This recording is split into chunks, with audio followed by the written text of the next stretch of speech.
One of Frontier's big selling points when they originally launched Elite Dangerous Odyssey was that the game could be played completely on foot and you would never have to actually set foot inside a spaceship if you didn't want to. I decided to test that. Today's video is sponsored by SecretLab. We all strive for the best possible gaming experience, but the importance of a good quality chair is often underestimated. SecretLab produces some of the most comfortable and high quality gaming chairs you can get. So upgrade your Commander chair today and fly in style and comfort. Follow the link in the video description to their store, type in your height, your weight, and it will tell you which chairs fit you for the best possible seating experience. So as many of you will know, for the last many months I've been running a series where I've been playing a character purely on foot, never set foot inside his own spaceship, and I set out the goals that I wanted to unlock all the engineers in the bubble at least. I wanted to fully engineer a set of suit and weapons. Of course, if you've been following the series, it's already there, the How to Connors on foot only experience. You will know that yes, you can in fact play Elite Dangerous Odyssey without ever going into a spaceship. Doing that playthrough, I encountered quite a few things and I learned quite a few things about Odyssey, about things that I think could be made a lot better to have made that experience a lot better. First of all, the biggest pain with playing on foot only is apex rides. They are extremely boring. It's not really the time that it takes, but it's just that there's absolutely nothing to do when you're sitting there. I mean, you already picked your destination, so there's no really a lot of point in sitting and going through the galaxy map, and you already gone through your missions when you pick them up, so you know what they're all about. You don't really have anything to do. And I often found myself that whenever I got into an Apex shuttle, and I did that a lot, as you can imagine, when I doing this playthrough, I would get my phone out, I would go read your guys' comments on YouTube, I would go and see if there's any new subscribers, I would go and check if there's anything fun on Discord, anything fun on Reddit, maybe watch another YouTube video on the second screen or something like that, while the Apex shuttle was doing its thing in the background. I really think there needs to be something for us to do doing the Apex shuttles rides. They don't necessarily have to be faster. I think the speed is actually okay. Just give us some things to do. Give us some preparation steps that we can do. Like, for instance, give us top-down views of the settlement so we can go and maybe pre-plan, okay, we're going to go and attack this settlement. Where are we going to be landing? We're likely going to be landing on that landing pad. Okay, what buildings are there? Stuff like that. I mean, we're going to see the top-down of the settlement anyway when we fly in. I mean, everybody does that. So why not just give that information to us early, and we'd have some chance to sit doing the Apex ride and pre-plan our attacks. Now, while you can unlock all the engineers and upgrade your weapons and all that stuff, there are things in Odyssey that is just not accessible to you when you're playing on foot only. For instance, any mission that asks you to go to a crash site, a irregular marker, or like any of these, anything basically that's not a settlement that doesn't have a landing pad, you can't go there. And without having access to that, some materials become extremely difficult to get. We all know that these satellites, for instance, something like manufacturing instructions, are very easy to find at these satellites, but it's a lot more difficult to find at settlements. And there are other materials like it, where crash satellites is a really good source for these things. I had a bit of a hard time with push as well, which is also often found in these irregular markers. I couldn't go there, couldn't complete those missions. Maybe like have the Apex shuttle just basically when you book the shuttle, you can book it to a mission location. We know the shuttle can do it already. I mean, I can stand somewhere in the middle of nowhere out on a planet, and I can call in the shuttle and it'll find its own landing spot and actually land there. So the technology is there, the functionality is there to make the shuttles land. Just send them to whatever location and pick a spot in the vicinity. And that would open up access to all those missions as well, giving people even more options, even more stuff to do if they are playing on foot only. Some things that you can do, which is a little cumbersome but actually works, is resetting settlements. You guys know if we're farming settlements, what we'll do is we'll go into Super Cruise, and then as soon as we're in Super Cruise, we'll flip 180 and fly back in, and then the settlement will have been reset. All materials respawn, then we can do it again.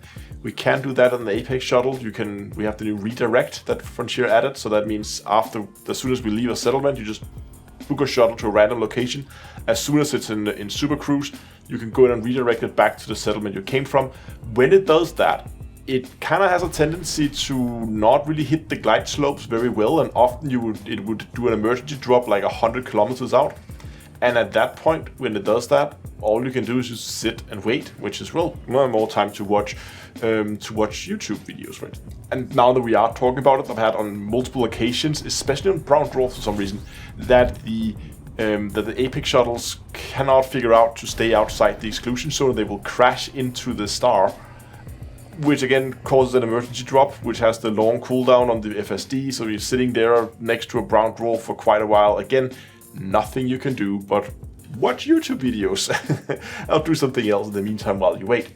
Another thing that I would really like that seems like an oversight is that why can't apex shuttles go to carriers? I know that carriers are a little bit more difficult than stations because, well, carriers move. They can at least. But I think there's an easy solution to it. I mean, if you book a shuttle to a carrier and the carrier then turns out is moved when you get there, you could have a simple voice line where the pilot just says, "Oh, I'm sorry, Commander, the carrier's moved. We need to go back." And then they just default redirect you back to the station you came from. And then, of course, you could, as the passenger, just do a manual redirect if you want to go someplace else. But there are a lot of good reasons why you want to go to carriers, even if you're playing on foot only. Because the bartenders, because you can trade materials. Stuff like settlement defense plans, for instance, are extremely difficult to find. You don't really need them to unlock engineers, and that means players know that these are valuable, these are hard to find. So when they come by them doing normal gameplay, they'll pick them up and they'll put them up for sale in their carrier. This is a good source of stuff like settlement defense plans. But without the apex shuttles being able to go there, I had to resort to actually calling in favors here and there, saying, "Hey, can you fly me around for an evening to fleet carriers so I can go buy up this stuff?" And we were chasing fleet carriers around the bubble, just trying to buy up settlement defense plans. Now, talking about stuff that's difficult to find, what happened to opinion polls? This is not really on foot only specific, this is more of a general thing, but opinion polls were all of a sudden really difficult to find. Here's my suggestion: get rid of all the vendor trash. Why is it there? There's so many data pickups in the game that has no use. Why is it there? It's only there to make the game more grindy. Elite is already a absolutely insane grind. You don't have to add more grind to the game than there already is. Get rid of the vendor trash. It does not belong in Elite. Because if all this vendor trash disappears, that means there will be more rolls to get the stuff that we actually need. And you know that every time you pick something up, it's useful for something.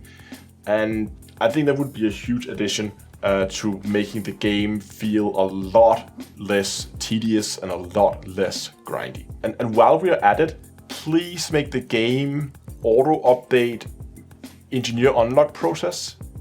It should not be necessary to go and log out to main menu and then log back into the game when I've sold stuff to a bartender in order for my engineer unlock process to update. Now, for experienced players like myself, I just know that that's just a quirk of Elite.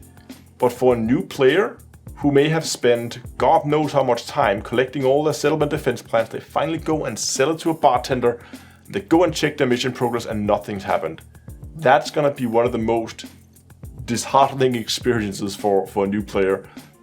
Obviously they'll figure out later on after they relog, but that moment where you're just like, why didn't it work? Why is this game such a buggy mess? Just make it fix that so that it's updating automatically.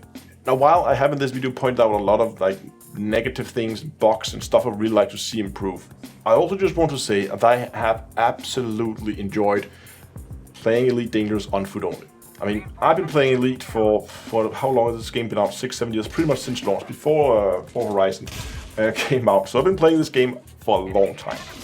And I just know instinctively where to go, what to do to be most effective to get whatever I need. If I need to go and get this and that material, I know where to go, I know how to get it the fastest possible way, because that's what I do. I min-max and I optimize processes in Elite. That's just the way I like to play.